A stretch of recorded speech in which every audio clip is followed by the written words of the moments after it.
Welcome to The Explainer. What if, for decades, psychology had it, well, kind of wrong? What if we aren't just puppets controlled by our past or some kind of complex machine that just reacts to the world? Today, we're going to dive into the third force, a huge revolution in thought that challenged those ideas and gave psychology a much more hopeful and, a more human face. So, to really get why this was such a big deal, we first have to understand what it was pushing back against. See, in the first half of the 20th century, the world of psychology was basically ruled by two major players. Okay, so on one side, you had psychoanalysis. This was the first force. It basically said, our lives are run by these deep, dark, unconscious drives that we have no real control over. Then, on the other side, you had behaviorism, the second force. This camp saw us more like predictable machines. Put in a stimulus, get out a response. Both of these views were super deterministic, which means they didn't leave a lot of room for free will or, frankly, any of the stuff that makes us feel human. And a whole bunch of psychologists started looking at this and going, wait a minute. They felt like both of these giant theories were missing something absolutely essential about being human. What about our ability to choose, our own experience of the world, our deep down desire to grow and get better? They knew there had to be more to the story. So, all this frustration? It wasn't just quiet grumbling, it lit a fire. It was really time for a new perspective, one that put the individual, with all of their potential and their uniqueness, right back in the center of the picture. And so in the 1950s and 60s, a new player entered the game. This new school of thought officially arrived, and it got a pretty cool name, the third force in psychology. It was ready to offer a real, powerful alternative to the big two. This new approach, it was called humanistic psychology. And really, it was born out of frustration with those first two forces. Instead of digging into the unconscious past, or just watching stimulus and response, it turned its focus to the whole person, unique, striving, and full of potential. So what was this new movement all about? What was its core message? Well, it was all built on some really optimistic and frankly empowering ideas about who we are at our core. And this is where humanism just completely broke away from the pack.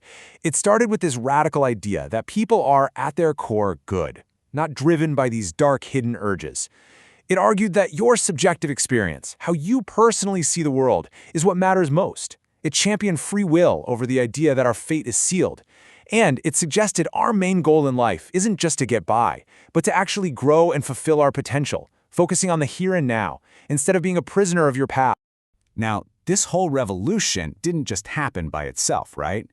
It was led by some really forward-thinking pioneers who were just determined to build a more complete and hopeful picture of us.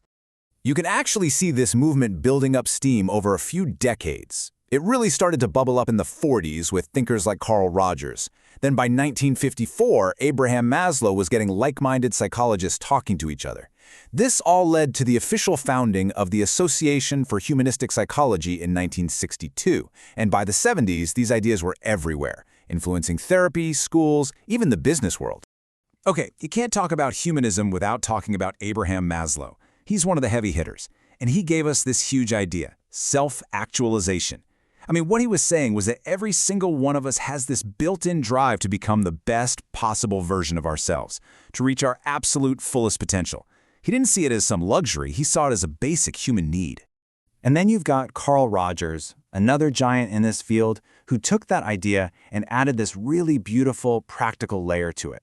He basically said, okay, to reach that potential, we need the right kind of soil to grow in. We need an environment where people are real with us, where they accept us for who we are, no strings attached, and where they really, truly try to understand us. So, here we are, decades later. What's the lasting impact of this third force? Did it actually change anything in the long run? Its biggest legacy was that it completely changed the conversation. It shifted psychology's focus away from just looking at what's wrong with people and toward a much more optimistic and complete view of who we are. It put personal responsibility, the power of choice, and the incredible value of every single person front and center. Now, it's not all sunshine and roses. Humanism has definitely faced its fair share of criticism. On the one hand, its great strength is how it celebrates what makes us unique, and how it led to some really effective therapies. But on the other hand, its biggest weakness is that these big ideas, like self-actualization, are pretty abstract and really hard to test in a lab. And that's led people to say, hey, where's the hard scientific proof? So here's the thing. While you might not see humanistic psychology as a major scientific school today, it's DNA, it's everywhere. The core principles, things like empathy, personal growth, self-worth, they're baked into modern therapy, life coaching, the way we teach our kids, and even how good managers lead their teams. It totally changed the game. And that really brings us to the heart of it all. The third force takes the spotlight off the diagnoses and the deterministic theories and shines it right back on us. It leaves us all with a really big, really personal question to think about. Are you creating the right conditions in your own life, in your relationships, to become the person you know you're capable of becoming?